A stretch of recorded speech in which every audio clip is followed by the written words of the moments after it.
दिल से बताना। जितनी सौभाग्यवती माताएं होती हैं ये संक्रांति पर भी 13 चीजें दान करती हैं, 14 चीजें दान करती हैं। बीच में कोई 16 सोमवार का उद्यापन करेंगी तो भी सुहाग की सामग्री देंगी, उद्यापन करेंगी तो भी सुहाग की सामग्री देंगी, कोई कार्य करेंगी तो भी सौभाग्य की सामग्री देंगी। सौभाग्य की सामग्री का दान क्यों किया जाता है? सौभाग्य सूचक वस्तुओं का दान क्यों किया जाता है? सौभाग्य की वस्तुएं क्यों प्रदान करी जाती है, क्यों दी जाती है? उसका कारण क्या है?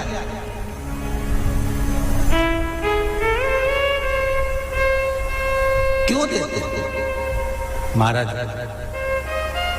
भारत की भूमि की सौभाग्यवती माताओं का एक मन की अभिलाषा रहती है, भारत की भूमि की माताओं की एक अभिलाषा रहती है कि जब उसके प्राण छूटे तो अखंड सौभाग्य धारण करके पति के कंधे पर और पुत्र के कंधे पर शमशान करते।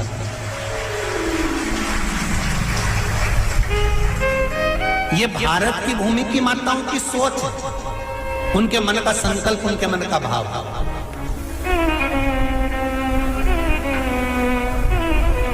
क्यों देते हैं चूड़ी का दान, क्यों देते हैं बिंदी का दान, क्यों देते हैं अखंड सौभाग्य का दान?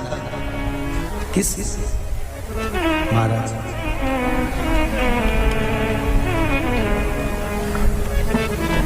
मेरे हाथों में भर भर के चूड़ी रहे,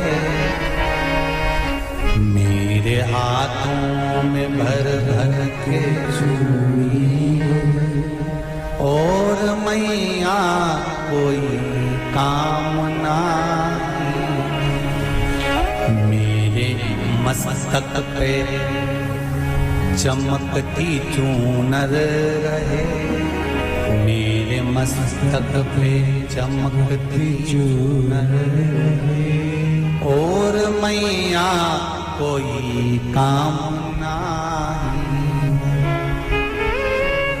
मेरी मांगों में भर भर के सिंदूर रहे, मेरी मांगों में भर भर के सिंदूर रहे, और मैया कोई कामना नहीं, मेरे पाँव में बिछुड़ी का जोड़ा रहे, एक बिछुड़ी नहीं, कितनी? 2, 3, 4, 5, एक एक पाँव में जोड़े से बिछुड़ी होना चाहिए, केवल एक नहीं, सिंगल नहीं। वो तो आजकल का फैशन हो गया महाराज, जो केवल एक बिछुड़ी धारण कर लो उसी में फैशन दिखे। शिव महापुराण की कथा कहती है जब बेटी को विदा करा जाता है और पहली बार बेटी के पांव में जब बिछुड़ी डाली जाती है तो वो बिछुड़ी भी अलग अलग नहीं होती, उस बिछुड़ी के जोड़ को चेन से एक दूसरे से बंधा हुआ होता। बोलो सही है कि गलत? जितने आस्था चैनल पर कथा सुन रहे हैं, जितने फेसबुक पर सुन रहे हैं, यूट्यूब पर सुन रहे हैं, सुन लेना कि मेरे भारत की माताओं का जब पाणी ग्रहण संस्कार किसी बेटी का होता है, उसके पांव में जब पहली बार बिछुड़ा पिनाया जाता है, बिछुड़ी पिनाई जाती है, तो वो बिछुड़ी भी एक दूसरे से बंधी हुई होती है, चेन से बंधी हुई होती है। उसको अलग अलग वाली बिछुड़ी शादी के मंडप में नहीं पिनाई जाती। क्यों? जैसे ये बिछुड़ी एक दूसरे से पांव में बंधी हुई है, तुम्हारी जिंदगी अंतिम श्वास तक ऐसी ही बंधी है, यही वो तो अब माताओं ने थोड़ा सा फैशन चेंज कर दिया, अब पांव में ज्यादा बिछुड़ी निकलती, गड़ती है, चुभती है, एक बिछुड़ी धारण है। महाराज पर नहीं, बिछुड़ी भी दो हो, जोड़े से। हमारी माताएं, भारत की भूमि की जो माताएं हैं, ये चूड़ी भी हाथ में पहनती है तो जोड़े से पहनती है। बोलो जैसा सही है कि गलत है? एक अकेली चूड़ी माताएं हाथ में धारण नहीं करती हैं। अगर भारत की भूमि की संस्कारित माताएं हैं और भारत की भूमि की सभ्यता और संस्कृति को जानती है तो अकेली चूड़ी नहीं, जोड़े की चूड़ी पहनेगी, 2 चूड़ा डालेगी, 4 डालेगी, 12 डालेगी, पर सिंगल नहीं, अकेले। महापुराण की कथा ये कहती है कि पार्वती जी ने और गंगा जी ने जितना सौभाग्य का दान दिया है, उनके बराबर दुनिया का कोई व्यक्ति इतना सौभाग्य का दान नहीं दे सकता जो माता गंगा और पार्वती दोनों दान दे रहे हैं।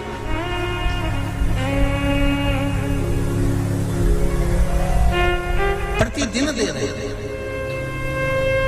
और अब तो फैशन आ गया, तुम लोगों जो सौभाग्य का दान देते हो प्लास्टिक की डलिया में देते हो, पर एक एक पुराण को उठा कर देख लेना, एक एक उद्यापन को उठा कर देख लेना, जितनी तुम कथा तुम्हारे घर में छोटी छोटी कथाओं की पोथियां पड़ी हो उनको उठा कर देख लेना, उसमें नहीं लिखा कि प्लास्टिक की डलिया में सौभाग्य की वस्तु का दान दिया जाता है। उसमें लिखा है बांस की पिटारी में, बांस की डलिया में सौभाग्य की वस्तुओं का दान दिया जाए।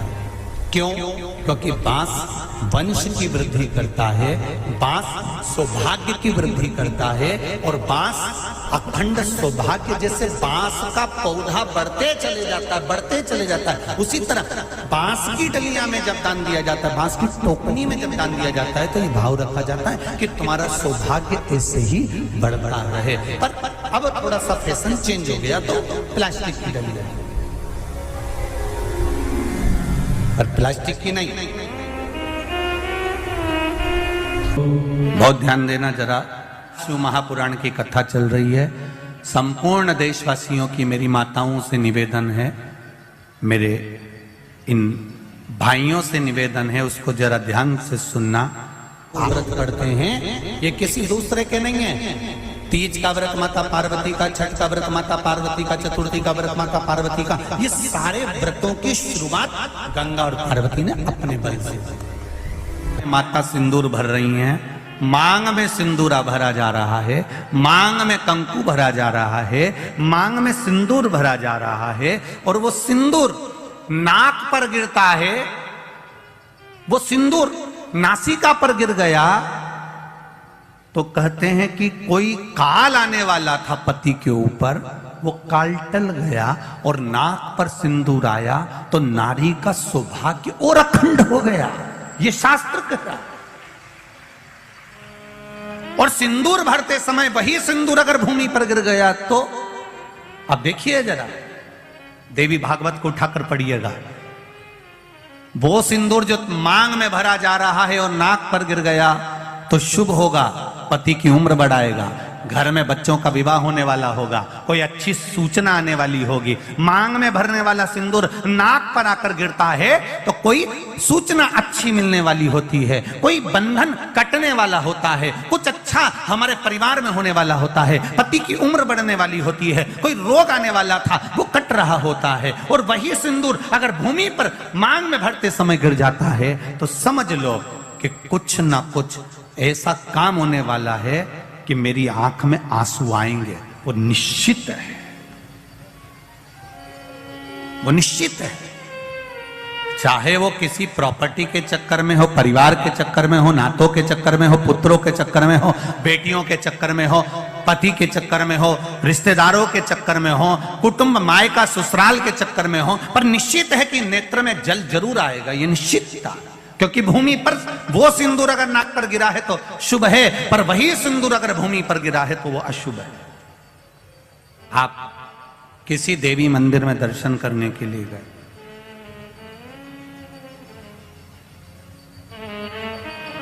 वहां से उन्होंने हनुमान जी के मंदिर का सिंदूर लिया और तुम्हारे माथे पर लगा दिया। समझना जरा कथा को बहुत अच्छे से।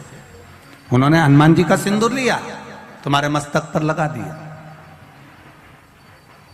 अब मस्तक पर आपने अगर सिंदूर लगाया है और हनुमान जी महाराज का या देवी जी का या भगवान का सिंदूर आपके मस्तक पर लग गया है तो वो सिंदूर कम से कम शास्त्र कहता है 2.5 घंटे तक आपके मस्तक पर रहना चाहिए। कितने घंटे तक रहना चाहिए?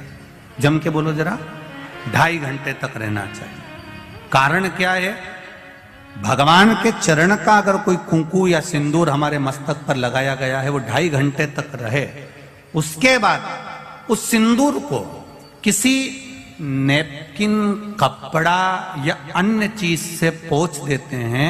पोंछने के बाद वो गलत जगह पर टंग जाता है, लोग उसका गलत हाथ का प्रयोग कर लेते हैं। वो जितनी जगह गलत जगह जाता है उतना दोष हमको लगते चले जाता है। इसलिए उस सिंदूर का क्रम है कि कोई पुष्प है, उस पुष्प से उस सिंदूर को लगा लिया जाता है, कोई पत्ती है उससे सिंदूर को लगा लिया जाता है, उस पुष्प को फिर विसर्जन में, अगर विसर्जन में नहीं रख सकते तो अपने घर में जो गमला होता है जिसमें पौधा लगा होता है, उस पौधे में उसको डाल दिया जाता है, जिससे वो सिंदूर उसमें मिल जाए और हमारे घर में सदा रहे। पर हमने कोई टाविल, होटल में ठहरे तो होटल के टाविल से पोंछ दिया, कहीं ठहरे थे तो दीवार से पोंछ दिया, कहीं लगा दिया, उसका दोष है,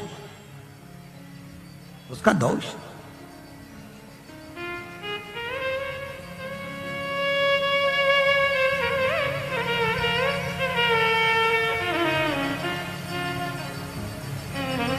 कितना सुंदर बात कहा गया है। नारी मस्तक पर मांग में सिंदूर भर रही है, नाक पर गिरा शुभ है, जमीन पर गिरा शुभ है, जमीन पर गिरा वो शुभ है, पर मांग का सिंदूर नाक पर आया। इसलिए आज भी बिहार में, जो लोग राजस्थान में, बिहार में, मारवाड़ में इधर उधर अगर आप लोग जाते होंगे तो जब कई बार आपने देखा होगा, आप जाइए जरा कहीं योग लगे तो दादी रानी सती के मंदिर पर जाइए, या आप कहीं झुंझुन जाइए, कहीं आप बिहार साइड, उत्तर प्रदेश साइड में जाएंगे तो माताएं जब मांग भरती है, जब वो छठ की पूजन करती है, कोई बड़ी पूजन करती है, तो सिंदूर थोड़ा सा नाक पर लगाकर सिर तक लेकर जाती है। चाहे बंगाल साइड में चले जाओ, चाहे आप यूपी में, चाहे बिहार में चले जाओ, नासिका पर सिंदूर का भाव हो जाता। क्या चाहती हो? आज आपके मस्तक पर सिंदूरा देखा है, मांग भरी देखी है। ये मांग का जो नियम है, ये यहां से लेकर यहां तक भरने का है, ये कहां से प्रकट हुआ है? इसकी प्रागट्यता केवल मांग में ही क्यों सिंदूरा भरा जाता है उसकी, और मांग भी सीधी भी होती है, किसी की आड़ी टेढ़ी भी होती है, अर्थात उसमें कहीं ना कहीं बल थोड़ा सा रह ही जाता है। ये नाग लक्ष्मी ने जो मांगा था माता लक्ष्मी से कि मेरी मांग का जो सिंदूर है ये अमर हो, उसका भाव प्रकट कर। लक्ष्मी जी बोली अमर करने का तो केवल एक ही तरीका है कि तुम्हारे पति को विरक्ति उत्पन्न होना चाहिए। क्या उत्पन्न होना चाहिए? विरक्ति। अब पत्नी कहे अभी तो विवाह हुआ और क्यों विरक्ति उत्पन्न कर दो? विरक्ति उत्पन्न करना है। हाँ, कैसी विरक्ति? आप में से मोह हटे, परिवार में से मोह हटे, और जब परिवार में से, आप में से मोह हटेगा, आप में से, परिवार में से मोह हटेगा, जब मोह हट जाएगा तो तुम्हारा पति नारायण की सेवा में लग जाएगा। नारायण की सेवा में लग गया, जो भगवान की सेवा में लग गया वो अमर हो गया। भले आप देखना, फिर वही वाली बात आ गई, एक होता है व्यक्ति, एक होता है व्यक्तित्ववान। दो होते, कौन कौन होते? एक व्यक्ति, एक व्यक्तित्ववान। एक व्यक्ति होता है और एक व्यक्तित्ववान होता है। व्यक्ति मरता है, उसको कोई याद नहीं करता, 13 दिन के बाद सब भूल जाता है।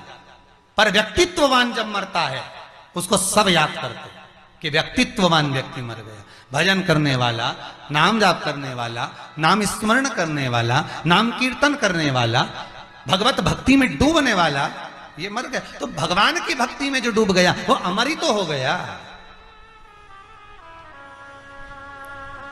स्त्री को हल्के में ले लेना, पर उसके मांग के सिंदूर को हल्के में मत लेना। उसके मांग के सिंदूर में वो बल होता। महाराज, जब स्त्री हाथ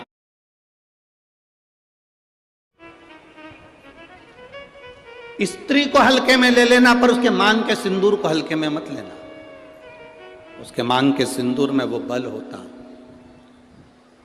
महाराज, जब स्त्री हाथ में सिंदूरा लेती है ना, आपके इधर कैसे सिंदूर लगाते हैं हमको तो नहीं मालूम, पर सुहागन स्त्री जिसकी शादी हो गई, वो स्त्री जब अपने हाथ में सिंदूरा लेती है, स्त्री कभी भी सिंदूर जब लगाती है तो सिंदूर की डब्बी को कहीं रखकर नहीं लगाती, हमेशा याद रखना। जिस नारी सिंदूरे को नीचे रख दिया या सिंदूरे को अलमारी पर रख दिया या सिंदूरे को टेबल पर रख दिया और उसमें से लेके सिंदूर लगा रही है, तो वो नारी, हाँ, एक जगह पर सिंदूरा रखा जा सकता है, जब आप सुहागल कर रहे हो, कोई पूजन कर रहे हो, तो आप देवी जी को, गणेश जी को जो सिंदूर चढ़ा रहे हो वो चढ़ा हुआ जमीन पर भी रखा हुआ मांग में धर सकते हो। पर जब आप स्वयं 16 श्रृंगार कर रहे हो, उस जगह पर सिंदूरा जमीन पर नहीं रखा जाता। सिंदूरा जमीन पर रखा हो और नारी मांग का सिंदूर भरती हो तो पति को रोग ग्रसित करता ही है, पति रोगीला होता ही है, ये निश्चित है। उसका पति रोगीला जरूर होगा, ये निश्चित है। उसको रोग जरूर घेरेगा, ये पक्का है। स्त्री जब सिंदूरा में, यहां तक शास्त्र प्रमाण देता है कि एक दुल्हन पहली बार जब मांग भरती है और पति उसकी मांग भरता है, तो पति के भी हाथ में सिंदूरा पकड़ाया जाता है और पति अपने हाथ से उस मांग को भरता है। पति के हाथ में सिंदूरा पकड़ाया जाता है। वो सिंदूरा साधारण नहीं है।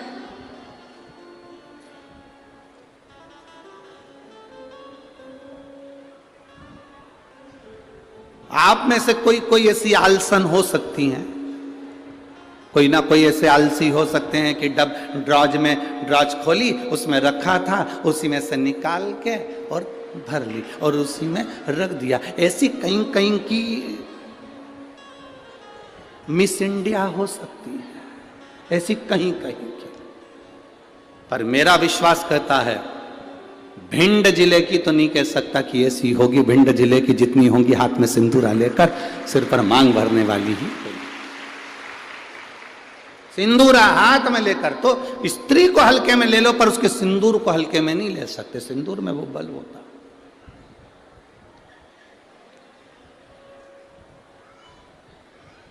एक कौन सा राक्षस है जिसका संहार, वो कौन सा राक्षस है जिसका संहार एक स्त्री ने मांग के सिंदूर से अपने दूसरे प्रतिबिंब को प्रकट कर कर मारा था? वो कौन सा राक्षस है? ऐसा कौन सा राक्षस जिसको वर था कि वो स्त्री के हाथ से मरेगा और स्त्री अपने मांग के सिंदूर से, उस सिंदूर से अपनी परछाया प्रकट कर लेती है और परछाया से मारती है? वो एक ही राक्षस था, मुल्कासुर। कौन सा राक्षस? मुल्कासुर। उसको माता जानकी जी ने मारा था, लंका में जाकर मारा था, लंका के दरवाजे पर। कौन था मुल्कासुर? कुंभकर्ण की पत्नी का पुत्र, कुंभकर्ण का बेटा। कुंभकर्ण की जो पत्नियां थी उसमें से एक करकटी थी जिसका पुत्र भीम था। उस भीम को शिवजी ने मारा था तो वो भीमा शंकर बन गया था। और कुंभकर्ण का एक बेटा था मुल्कासुर, जो जन्म लेने के बाद मूल में हुआ था तो उसको भिगवा दिया गया था, जिसको सीता जी ने मारा था, माता जानकी जी ने मारा था। मांग के सिंदूर में कितना बल होता है।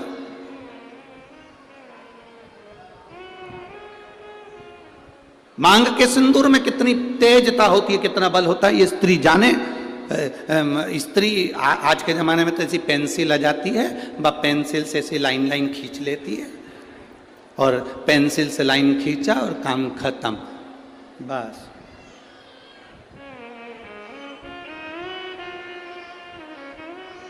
नहीं नहीं भाई,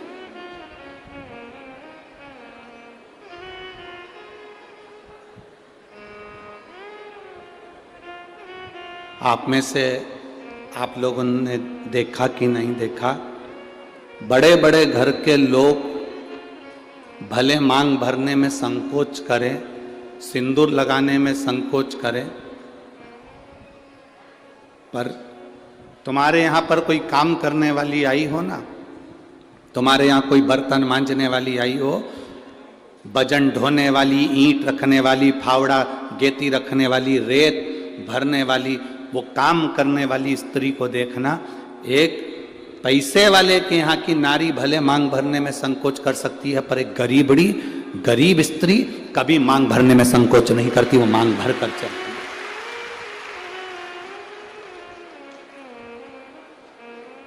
आपके यहां कोई बर्तन मांजने वाला आते हो, आपके यहाँ कोई झाड़ू लगाने वाली आती हो, आपके यहाँ कोई पोछा लगाने वाली आती हो, आपके यहाँ तगाड़ी ढोने वाली आती हो, वो स्त्री मांग में सिंदूर भर कर चलती है। बोलो री जीजी, आप लोगों ने देखा है कि नहीं देखा? ईमानदारी से बोलना हो। कथा ऐसे नहीं चलती कि महाराज ने बोल दिया और तुमने स्वीकार कर लिया। तुम तो दिल से बोलो कि तुमने देखा कि नहीं देखा। वजन ढोने वाली मांग में सिंदूर भर लेगी और मांग में सिंदूर भरकर वजन ढोलेगी। किसी उस स्त्री से पूछना कि मांग में तो सिंदूर भर लेती है, भले तू कैसी भी दिखे पर तेरी मांग खाली नहीं रहती है, उसका कारण क्या है? तो वो स्त्री कहती है कि मैं कितना भी बोझा ढोलूं, मेरा पति मेरे साथ में वजन ढोने में साथ रहता है। मांग के सिंदूर में वो बल होता है महाराज।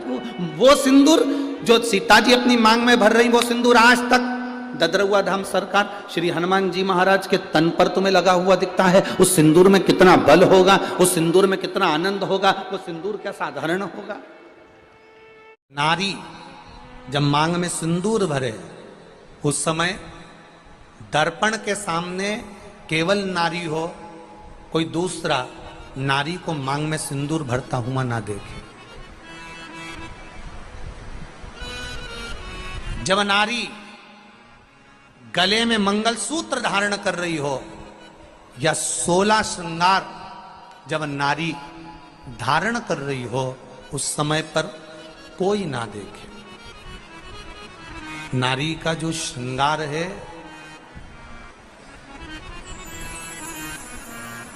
एक विवाह के समय पर और एक मृत्यु के समय पर।